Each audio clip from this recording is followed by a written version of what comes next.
Welcome to the Lightkeepers Podcast. I'm Clayton, your Lightkeeper, with the show dedicated to everyone who wants to get the most quality out of life that they can.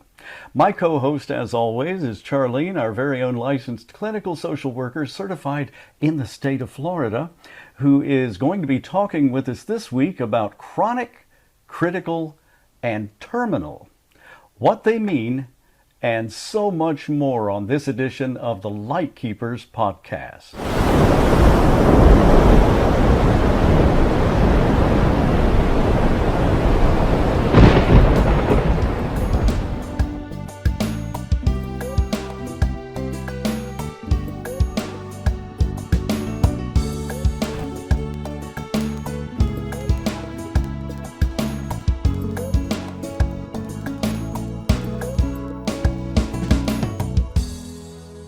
And before we start, as always, please leave your questions or comments below. We will answer them next week on our next edition, which airs every Wednesday evening at 7 p.m. Eastern. The Lightkeepers Podcast is an exclusive production of A Guiding Light, and we'll tell you more about A Guiding Light at the end of the podcast.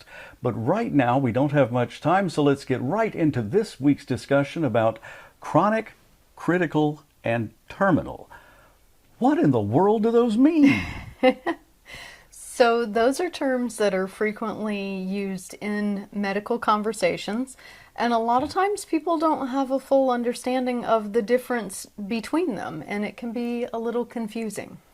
I'll say I have absolutely no idea how to define those terms. Let's start with chronic. What does chronic mean? So chronic is a condition that doesn't go away. It lingers and it comes back up and it continues on with or without treatment. So for example, arthritis is a chronic condition. Oh, I can relate to that one. Okay. A lot of people can. Yes. And okay, so critical. Critical is when the house cat comes up during a taping and decides she wants to be part of the show.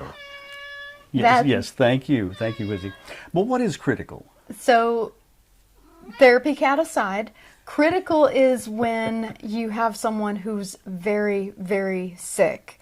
This is someone who is, another term that you may hear, acute. Someone who has an acute condition, which means critical, which means it's a very bad situation that might be recoverable, might not. Okay, I see. Well then, what about terminal? So terminal is probably the worst one that you want to hear when in a conversation with a medical professional, because terminal means that the illness has progressed to the point that there is no recovery and you are now looking at a life-limiting situation. This is usually when hospice is called in. Okay. Well, why is it, I guess it's sort of obvious why it's important that these be distinguished from one another. A chronic situation, much lighter, much something that you can live with, I guess. Absolutely, absolutely. Chronic illnesses, they can be bad. I mean, lupus is considered to be considered chronic. A chronic illness because it doesn't go away. But it's not life-ending. You know, it may be a nuisance and it may be affecting quality of life, but it's not going to end your life in the near future. I see. So things like, well, where do things like, Parkinson's or that, where does that sort of an issue fall in the chronic, critical, and terminal range? So these are things that actually progress. So Parkinson's, dementia, Alzheimer's, these are chronic illnesses that can reach a terminal stage.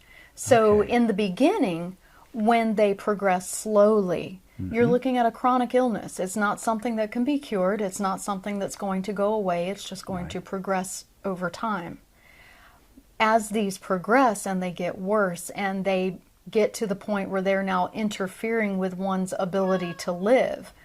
For example, with dementia, when you have someone who's maybe no longer able to swallow, now you're looking at situations that are becoming more critical. They're in the critical range, because they're creating scenarios where life could be threatened. I see. And when they become unmanageable, I suppose that's when they reach the terminal stage? When someone is terminal, they've reached a stage where their life expectancy is usually not much beyond 6 months to a year. Like I mentioned in a previous episode, someone who is admitted to hospice has a life expectancy of 6 months or less, along with a terminal diagnosis. I see. This means that they have an illness that's going to take their life within the next 6 months, most likely. Like we also talked about during that podcast, that's not guaranteed. None of us are born with an expiration date. Nobody knows for sure, but if the disease progresses as it normally would, that is the expected time frame. Right, but everyone is different, everyone is unique, and of course consult your own healthcare professional that has a much better idea of what your individual needs might be, always. But we do welcome you to join the conversation and leave your comments, leave your thoughts and questions down below, and we will see them, and we will address them in upcoming episodes. What is the important takeaway whenever you hear the words chronic or critical or terminal from your healthcare professional? So the key takeaway there is to keep in mind that these are determining factors in terms of the plan of care. And by plan of care, I mean the course of medical treatment is going to be determined by whether the doctor feels you have a chronic illness, a critical illness, or a terminal illness. Of course, this is all a highly personal choice, and no conversation that we have on the Lightkeepers podcast should ever take the place of your own medical care team or other professional advisor, who should always be consulted by you on your specific situational needs. And it's always good to be willing to talk about quality of life, because every single one of us faces some of these issues some of the time. Either not prepared at all or very well prepared indeed. From joining us here every Wednesday at 7 p.m. Eastern for the Lightkeepers Podcast. This is an exclusive production of Vanimation Studios, brought to you by A Guiding Light, 501c3 nonprofit organization dedicated to education and information that allows informed preparation for living the very best life possible.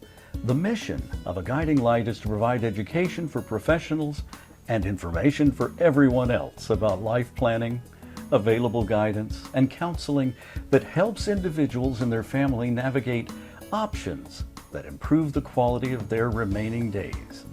The organization is committed to training professionals through scholarship grants when needed, who will help you find the best information and options to meet your planning needs that are available in your area, so you can be aware of your choices, confident in your decisions, and at peace that you've made the very best decisions to live life on your own terms.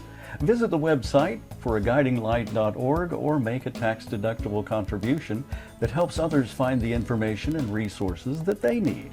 Please send your check to the address that's right on the screen below me here. And we're so grateful for your support and sincerely hope you will join the conversation in coming weeks. Add your questions and comments below. Speaking of that, hit the like and subscribe buttons. It's free. And turn on that notify bell so you'll catch every single episode. I'm Clayton Vandiver, your Lightkeeper. We'll see you next time.